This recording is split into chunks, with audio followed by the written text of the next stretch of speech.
I'd like to speak to an issue that is hurting the pocketbooks of hardworking Americans, particularly in the state of Iowa.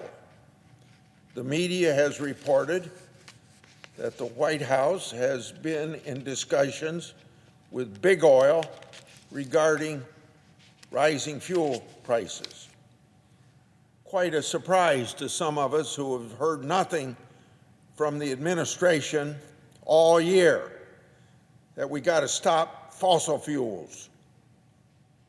We got to worry more about global warming.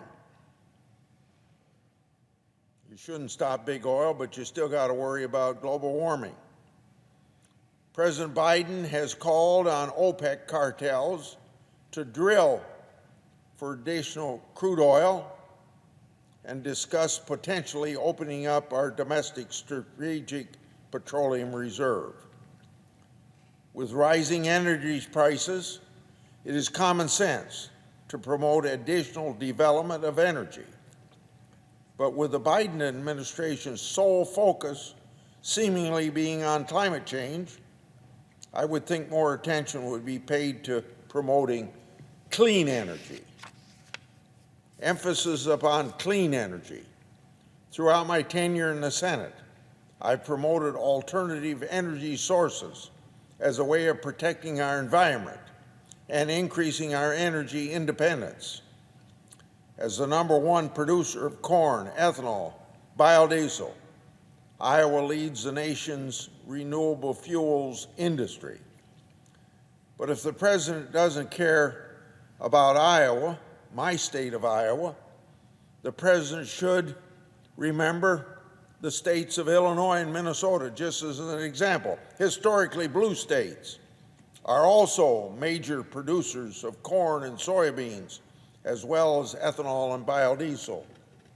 A recent study has shown the expanded use of ethanol under the renewable fuel standard has lowered gasoline prices by an average of 22 cents per gallon. This saves the typical American household $250 annually.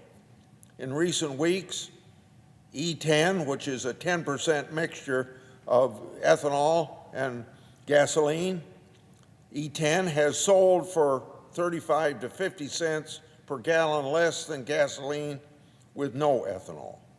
Not only is ethanol blended gas cheaper than non-ethanol gasoline, but a recent study has also shown that ethanol reduces greenhouse gas emissions by 43% compared to conventional gasoline. Considering President Biden's sudden interest in high gasoline prices, a common sense solution would be to turn to the biofuel industry for assistance in this time of high gasoline prices. Enhancing energy security while lowering emissions was the exact reason why Congress created the renewable fuel standard in 2005 and 2007. The Midwest has the potential to provide a solution to the multifaceted problems that this administration faces. Instead, President Biden and his White House continue, it seems to me, to turn to big oil to solve the energy crisis, instead of looking at the renewable fuels opportunities. Big oil seems to then have a friendly relationship with the White House, which is completely contrary to what you think of when they want to do away with fossil fuels. Recent rumors in the press are saying that the administration is considering gutting the renewable fuel standard with massive cuts to the required volume obligations. This is strange considering President Biden campaigned on supporting the renewable fuel standard. He campaigned in Iowa as a friend of ethanol.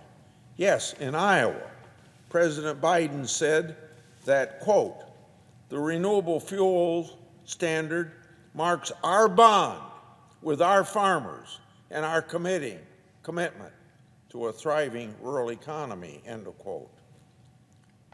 Increased drilling for crude oil and increasing our dependence on OPEC is not a solution to higher prices at the pumps.